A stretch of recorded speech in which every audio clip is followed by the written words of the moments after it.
আজকে কিভাবে cup pudding তৈরি করতে হয় সেটা রেসিপি তোমাদের সাথে শেয়ার করব। ফার্স্ট টাইমে বাচ্চাদের জন্য একটা ডিম নিয়ে নিলাম, মুরগির ডিম।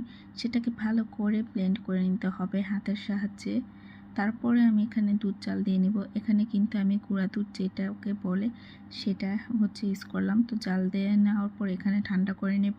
ঠান্ডা হয়ে গেলে ডিমের সাথে আমি এটাকে দুধের মিশ্রণটা ভালোভাবে নেড়ে চেড়ে মিশিয়ে নিব। দেন আমি এখানে অপর একটি ফ্রাই প্যানের মধ্যে চিনি দিয়ে এখানে ক্যারামেল তৈরি করব।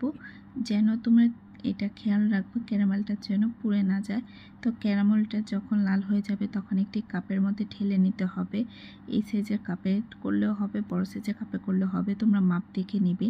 তো এখানে ক্যারামেলের কালারটা কিন্তু অনেক সুন্দর আসছে, দেখো।